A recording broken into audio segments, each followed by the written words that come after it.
The markets are open. People always ask, well, why should I bet on Monday? Because you have the perfect number in front of you. And the numbers are moving. We've seen this total go from 47 to 49, 49 and a half. Now you're getting a field goal in a game that was sit and pick 'em for so long. Let's dive into some Monday morning market moves on BetQL Daily, presented by BetMGM. Monday morning market moves. We're going to take a look at everything going on with the college football markets. A lot of bets will be coming in over the next few days. I want to start with this, though. Our buddy Brad Powers, Sam, saw this yesterday morning, tweeted this out. I was like, holy crap, he's right. Here's Brad Powers, at Brad Powers 7. The ACC is now 0-10 ATS in bowl games, failing to cover by 8.3 points per game, the worst bowl season of any conference ever. ACC. Got to get two teams in. Got to get two teams in from the ACC. That's a bad look, man. 0-10 ATS. That Syracuse, that Boston number we talked about on Friday, didn't cover. I know. Did not cover. It was late, though. It was late theatrics. I want to say it was 52-25, and then Washington State scores the touchdown, goes for 2, or 52-27. It was late. I remember watching it, 28, being like, "Oh, that favorite's going to get home," and then the favorite did not get home. All those Friday, there were a lot of games on Friday, including Oklahoma going up 14-0 and then never scoring again, and then going. Well, they scored at the end and then went for 2, which was ridiculous. Navy 98-yard touchdown run in our eyeball on Friday. So the 0-2 or 0-10 ATS, what was the straight up mark? It couldn't have been much better, like 3-7, 2-8. Any idea? Yeah. So I hate to throw you on the spot. No, I've got it. I'll pull it up here in a second here. So let's see. You've got, where are we? So you got Vate. No, they didn't play yet. So Clemson, loser in the playoff. SMU, loser in the playoff. Pitt, they lose. Oh, yeah, Toledo was the dog there. Sizable dog. Georgia Tech and that Vanderbilt. Paul was on that one. Vanderbilt covered, and they were a dog. Syracuse, just mentioned that. They didn't cover what closed at 19. North Carolina loses by a couple touchdowns to UConn. So, Boston College loses. Miami loses 42-41 to Iowa State. And NC State loses to ECU. Did I give you – was there an ACC winner? Syracuse. Just Syracuse, right? That was it. So 1-9 straight up, 0-10 ATS. Oh, and the other thing, too, I was really – what's the word? Not put off, but I was just very disappointed by all of the people on social media, like these personalities in the media that are trying to drag CamWard for not finishing that Pop-Tarts Bowl. Get out of here. Just shut up. Like, he didn't have to play at all. Oh, how could he do that to his teammates? Oh, I've got millions of reasons why he wouldn't play in the second half of the Pop-Tarts Bowl. Meaningless game for CamWard. I'm surprised he went out there at all, to be perfectly honest with you. But there were people, I don't remember if it was Louis Riddick or I can't remember, but I was like, can you imagine being a part of a team and sitting on the sidelines while your teammates are out there going to war? I'm like, there's a Pop-Tart dancing on the scoreboard. War. Yeah, that was so weird. That Pop-Tart dancing at the end. It was so stupid. Which one? Which Pop-Tart was dancing? Yeah, I know. It was probably decided before the fact. I didn't see any of the post-game stuff, but I'm sure everybody knew this is the situation. Hey, guys, I do want to play, but listen, I'm not going to play the second half. I had no issue for it, and I did no issue with it. I did see some of the same stuff that you saw, where people were trying to drag him. That was an absolute joke. We've got a lot of games tomorrow. We've got one game today, a bunch tomorrow, one playoff game, and then 3 playoff games on Wednesday. Let's just go chronological order. Throw out today, Music City Bowl It's Missouri favored by 2.5, total of 40. Hasn't been a lot of movement on this one here, but this is your only bowl game today. Yeah, I don't know that I'm going to get involved. I did see this rumor that Missouri was out all night in Nashville the last couple of nights. I don't blame them, missing curfew. There have been some rumblings about that. I have some friends in the Nashville area, and one of them texted me on Sunday morning that he hammered Iowa. And apparently he was out drinking with a bunch of the Missouri players. That's a thing that this happens in bowl season. And, we did bear bets last week, and Jeff Schwartz, who played offensive line in the NFL and also played at Oregon, he said there was a year that they went to some place. It was like Vegas, I think. And Oregon was all excited. They were 20, 21, 22 hanging out in Vegas, and they played BYU. And Jeff says, I'm 21. We were out. We were in Vegas. We were having a good time. And he goes, I'm lining up against this defensive end who's married with 3 kids. And he goes, BYU destroyed us. BYU is like grown men, married, kids. They weren't out partying. We were. Mm-hmm. So, this does happen in bowl season. Take that for what it's worth. And we did see a little bit of a move on Missouri. They're out to 2.5 now. So the money tells the bigger story, but I believe in Iowa's ability to, play well in a bowl game. I would love 3. This game is going to be like 19-16 final or something like that. It's going to be some weird final score. I think every half point matters in that game. Like 17-16, Iowa wins on a field goal at the end.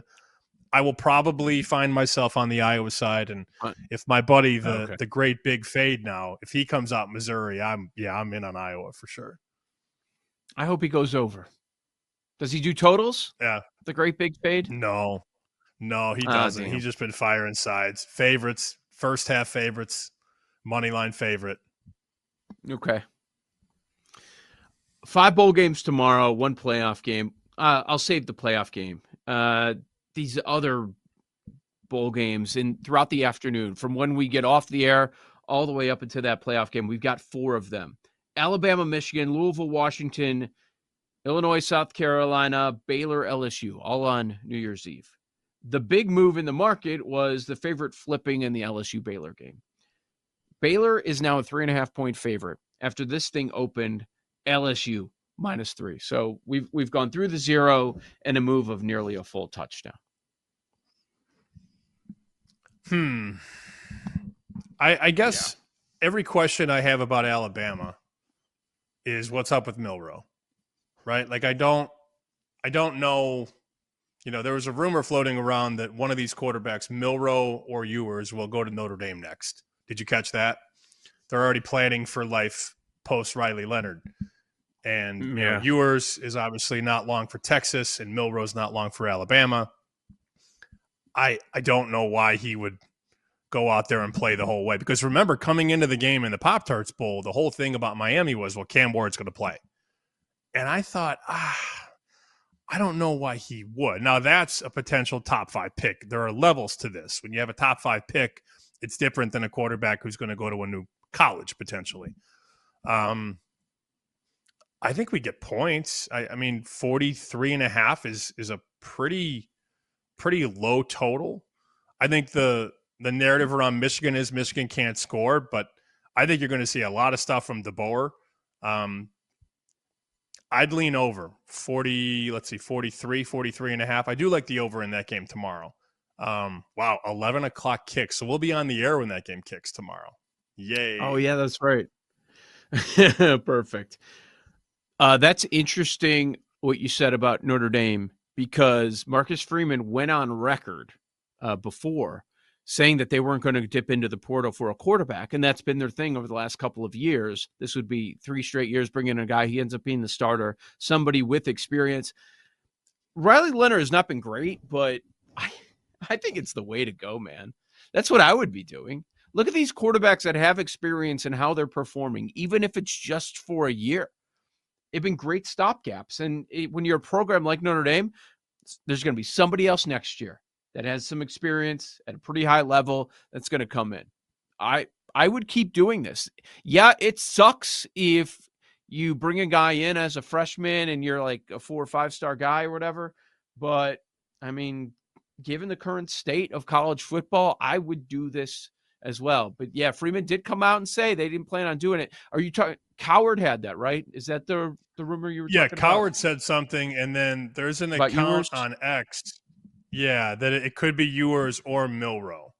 So this tweet has 70,000 tweets. It's a guy who apparently covers college football circles, and he's saying that it's going to be one of the two, yours or Milroe. So this would be, you mentioned the other quarterbacks. Oh, Sam Hartman from Wake Forest. Hartman last year. Right. Yeah. Which is ironic because that's why, I mean, if you put 2 and 2 together, that's obviously why Dave Clawson just retired at Wake. You have a good team finally. You have a quarterback that could play at the next level, and then he bolts and says, I'm going to go to Notre Dame. Like a lot of these coaches that were cutting teeth for 15, 20 years, all of a sudden have to deal with this NIL and, no, I want this and I want that. Like some guys just want to coach. And we did just see Dave Clawson within the last week or two say, I've had enough. I'm done. Because he finally gets a quarterback that's good enough to play at a high level. And the first chance he gets, I'm going to go to Notre Dame. Building a program. Is there such a thing? It's rebuilding on the fly every single year.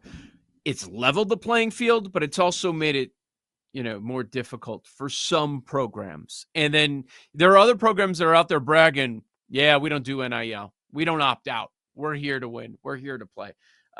It's a fascinating time right now in college football. All right, let's go to the playoff. The one thing that jumps out as far as Monday morning market moves, Sam, is these lines have been pretty stagnant throughout. Like, there's been a long waiting period here with a week and a half. We've got the Penn State game tomorrow night, but not a ton of movement. We've got Penn State favored by 11.5 against Boise. And then for Wednesday, Texas minus 12.5 against ASU. And then the big games, Oregon minus 2 and Ohio State minus 2.5 against Oregon. And then Georgia, after flipping immediately, Georgia's still favored, now 1.5 at BetMGM.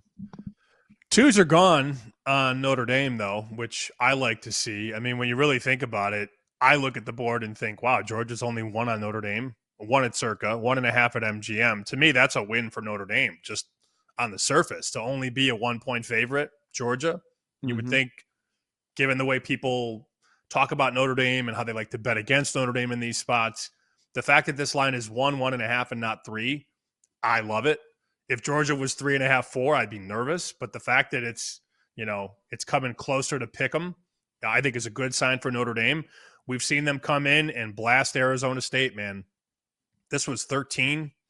I thought we were going to get to 14 at one point. MGM has 12.5, a lot of 12s. There's an 11.5 right now in the market. So some support for Arizona State. You're right, Penn State has not budged.